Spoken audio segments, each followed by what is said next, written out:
મારી ઉત્પત્તિ દ્રવિડ દેશની અંદર થઈ, એટલે કે દક્ષિણ ભારતની અંદર, સાઉથ ભારતની અંદર. ત્યાંથી હું નીકળીને સીધી કર્ણાટકની અંદર આવી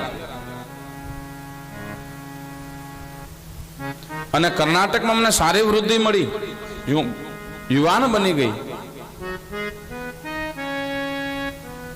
અને પછી હું ફરતી ફરતી મહારાષ્ટ્રની અંદર ગઈ. ત્યાં ક્યાંક હું વૃદ્ધ થઈ, ક્યાંક યુવાન બની, ક્યાંક વૃદ્ધ બની, ક્યાંક યુવાન બની. અને મહારાજ છેલ્લે હું ગુજરાતની અંદર ગઈ અને વૃદ્ધ બની. ત્યાંથી હું યમુના કિનારે આવી વૃંદાવનની અંદર. ત્યાં હું તો યુવાન બની ગઈ, પણ મારા બંને પુત્રો હતા એ વૃદ્ધ બની ગયા. તો આપની પ્રાર્થના એ જ છે મારી કે મારા બંને પુત્રને યુવાન બનાવો પાછા. આપ કંઈક રસ્તો કરો, આપ કંઈક રસ્તો બતાવો. ત્યારે નારદ મુનિએ બંનેને યુવાન બનાવવા માટે ઘણા અનુષ્ઠાનો કર્યા, ઘણા જાપ કર્યા, ઘણી પૂજા કરી, પણ બંને થોડાક ઊભા થાય ફરી વાર પડી જાય, થોડાક ઊભા થાય ફરી વાર પડી જાય. નારદ મુનિ અનેક ઉપાયો કર્યા, અનેક અનુષ્ઠાનો કર્યા, અનેક યજ્ઞો કર્યા, પણ નારદ મુનિને આ યુવાન બનાવવાની અંદર સફળતા પ્રાપ્ત ન થઈ. ત્યારે નારદ મુનિએ ભગવાનને પ્રાર્થના કરી અને ભગવાનને અરજ કરીને પૂછ્યું કે હે પરમાત્મા, આપ બતાવો. ત્યારે આકાશવાણી થઈ કે હે નારદ મુનિ, આપને કોઈ બ્રાહ્મણ મળશે અને કોઈ આપણને સત્કર્મ બતાડશે, એ કરજો, એનાથી ત્રણેય યુવાન બનશે. ત્યારે નારદ મુનિ બધે ફરવા લાગ્યા સત્કર્મ ગોતવા માટે. ત્યારે બધાએ ખબર પડે, સાધુ સંતો બ્રાહ્મણ, કે નારદ મુનિ સત્કર્મ ગોતે છે. ઘણાને પૂછ્યું, ઘણા ઉપાય બતાવ્યા, પણ એનાથી કાંઈ ફેર ન પડ્યો. અને નારદ મુનિને જોઈને બધા વિદ્વાનો સંતાવા લાગ્યા. ત્યારે નારદ મુનિ કહે છે કે હે સનકાદિ મુનિઓ, એટલે હું ઉતાવળે ચાલુ છું કે બધાનો આનો ઉપાય શોધવા માટે સત્કર્મ શું કરવું મારે. બધાએ કરી લીધું. મેં ગીતાજી વાંચી લીધા, મહાભારત વાંચી લીધું, 17 પુરાણો વાંચી લીધા, અને મેં 4 વેદ વાંચી લીધા, 18 પુરાણ, 17 પુરાણ અને 108 ઉપનિષદો વાંચી લીધા છે. જેને જેને મને કંઈ પણ રસ્તો બતાવ્યો એ બધું મેં કર્યું, પણ એનાથી મને સફળતા પ્રાપ્ત ન થઈ. આપની પાસે કંઈક ઉપાય હોય તો હે સનકાદિ મુનિ ઉપાય બતાવો. ત્યારે સનકાદિ ઋષિઓ કહે છે કે હે નારદ મુનિ, આપ ચિંતા ન કરો, આપને હું ઉપાય બતાવે સત્કર્મ શું કરવું. ત્યારે નારદ મુનિ કહે છે કે સત્કર્મ શું કરવું મહારાજ, કૃપા કરીને મને બતાવો. ત્યારે આ સનક આદિ મુનિઓ કહે છે કે આપને હું શ્રીમદ ભાગવત રૂપી સપ્તાહનું શ્રવણ કરાવી 7 દિવસ. જે ભાગવત સપ્તાહનો 7 દિવસ આ ભક્તિ જ્ઞાન અને વૈરાગ્ય શ્રવણ કરશે, એ 7મા દિવસે યુવાન બની જશે. હે નારદ મુનિ, કલિયુગની અંદર તરવા માટે, કલિયુગની અંદર છે આ કલિયુગ રૂપી સર્પના મુખમાંથી બહાર નીકળવા માટે એક જ ઉપાય છે, શ્રીમદ ભાગવત રૂપી જ્ઞાન ગંગા. જે કલિયુગની અંદર આનો કોઈ પણ ગુણગાન કરે તો પરમાત્મા એને દરેક મનોકામના પરિપૂર્ણ કરે અને આ લોકની અંદર સુખો ભોગવે, અંતે ભગવાનનું ધામ મળે છે. યત ફલમ નાસ્તિ તપસામ ન યોગેન સમાધિના તત ફલમ નાસ્તે લભતે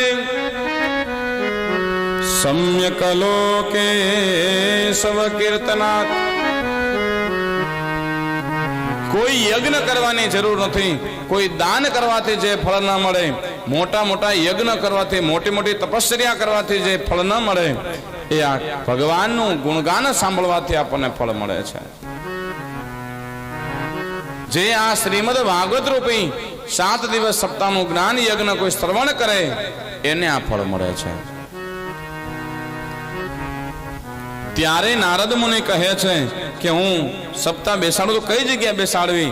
તો બતાવ્યું છે ગંગા કિનારે આપ શ્રીમદ ભાગવત રૂપી સપ્તાહ બેસાડો. અને સનક આદિ મુનિઓ કહે છે કે વક્તા અમે રહેશું, આ બધા શ્રોતાઓને આમંત્રણ આપો અને આપણે જ્ઞાન યજ્ઞ કરો. ત્યારે આ નારદ મુનિ છે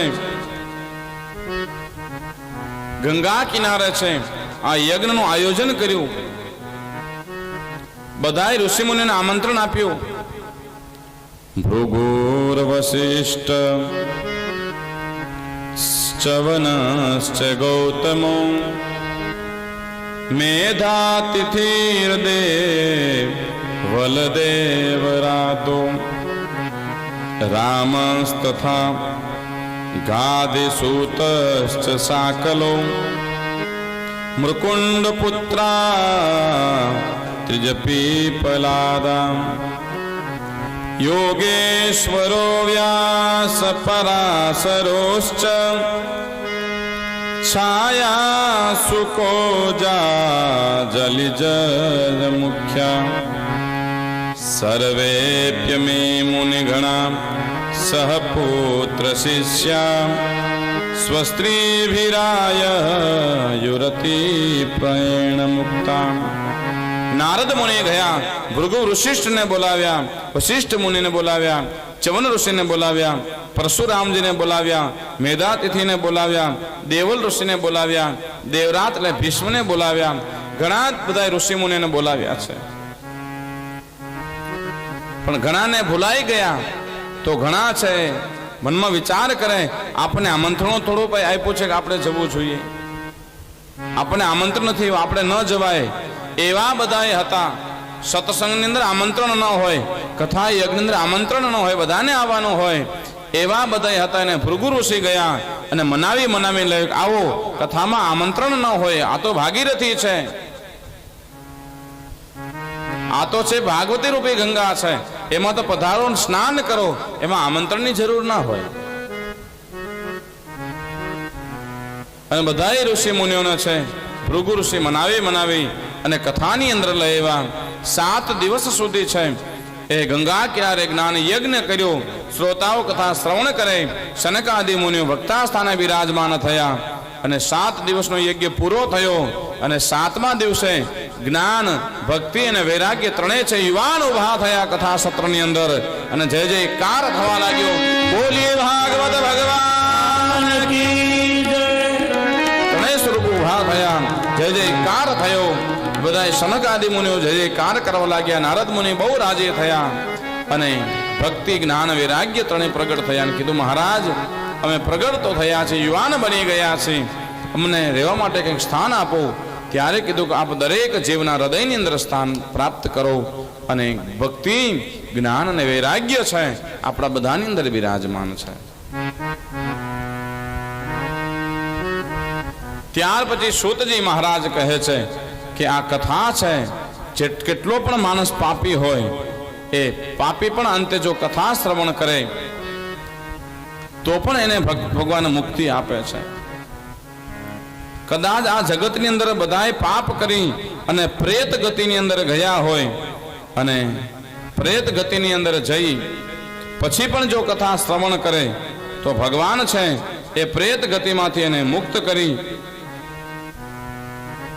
અને ભગવાનના ચરણની અંદર વાસ આપે છે એને.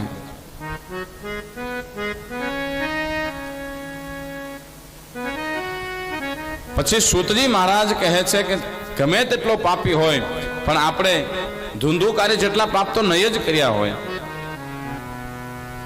જો ધુંધુકારી પ્રેત ગતિની અંદર ગયો અને કથા શ્રવણ કરી તો એને ભગવાનનું ધામ મળ્યું. શૌનક આદિ મુનિઓ કહે છે તો એ કથા શ્રવણ કરાવો ને મહારાજ. ત્યારે સૂતજી મહારાજ કહે છે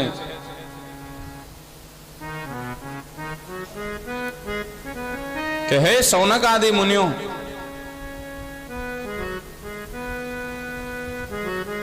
તુંગભદ્રા નદીના કિનારે પતનશીલ નામનો એક શહેર છે. ત્યાં એક આત્મદેવ નામે બ્રાહ્મણ રહે છે.